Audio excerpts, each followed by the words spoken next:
Welcome. I'm Jonathan. Feature. So let's begin. You'll notice that if you create a new part, you won't have this boundary feature available. So you can see that it's grayed out. So as I go to create a new part, I don't have that as an option. The reason for this is a boundary boss base is determinant upon sketches. And so in order to create a feature like that, you need sketches. And so what I've done is I've created a top and a bottom profile. And you might look at those and think, well, why didn't you just use a loft? And I'll show you why. So as we look at a normal view of this end plane, you can see that one side has a nice arc and the other side is straight.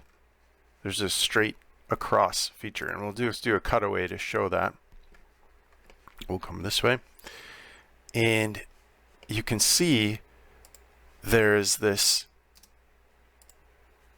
very defined arc. So let's imagine that we need this side of the part to go around something round, and this side of the part needs this flat surface. One way to do that is to control it with these contours.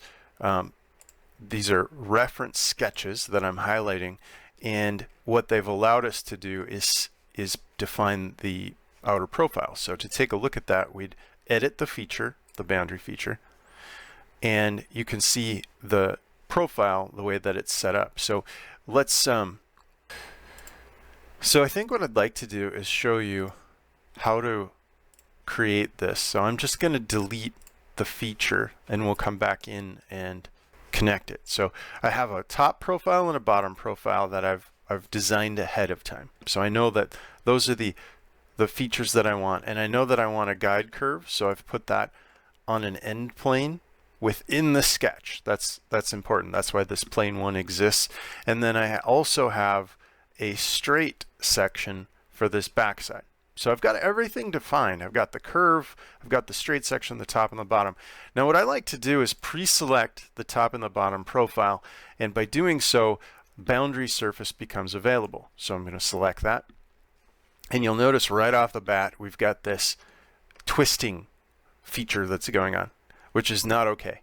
And what we do to fix this is we take our little green dot and we just drag it over to the point so that one point lines up with another. Now if you have a top feature with multiple points and a bottom feature with less points, you might have to align that differently, but in this case it'll work just fine. And then to tell the system to follow the guide curve, I simply come to this direction 2 and I say, oh, I want you to arc in, right? Which you can adjust this by dimensions.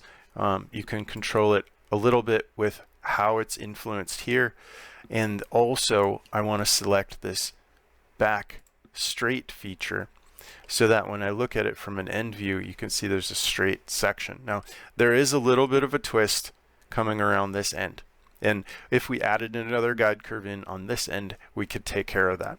But in this case, for the sake of the demonstration, you can see we've created our cutaway profile and modeled in our part. So that's one way to use a boundary boss base.